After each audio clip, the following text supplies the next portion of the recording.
Ibrahim Traore.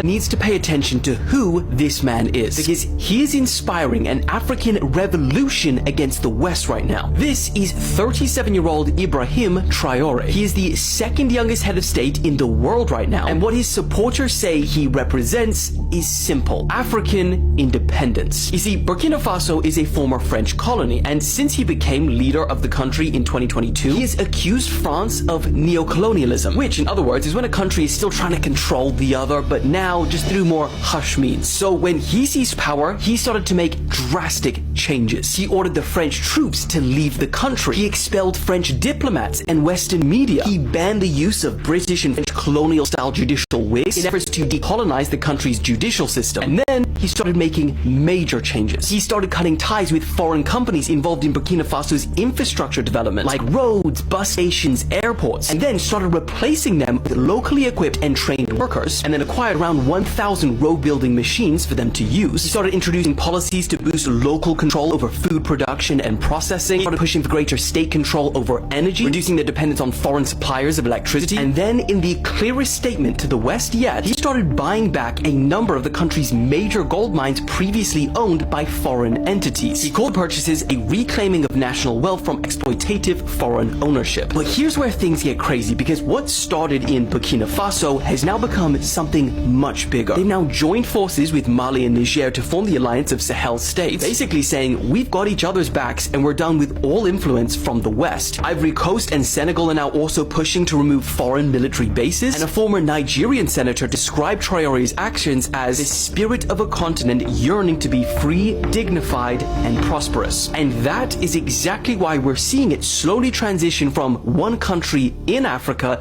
to Africa as a whole. Because the question that's increasingly being asked is, why is such a resource-rich continent that literally powers the world so poor themselves? Now, here's the problem. We've seen revolutions like this in Africa before, and they haven't ended well. Back in the 1980s, Thomas Sankara led Burkina Faso with almost the exact same vision Traore has now, rejecting foreign aid, nationalizing roads and railways, and calling for true African independence. But just 4 years later, he was assassinated. His policies were reversed, and French firms regained contracts for roads, railways, and ports in Western Africa. So is Traore walking that same path? We don't know. But there are reports that he has survived 19 assassination attempts in 2 years. However, not all those claims have been verified. And it's also important to note that Traore has his critics. Some call him a dictator because he rose to power in a coup. He's postponed elections, he's banned the media, and he's cracked down on dissent, and critics saying no country has ever developed under democracy. So the question is, what do you think? Is this just another dictator grappling for power, or the man to ignite a long-needed change for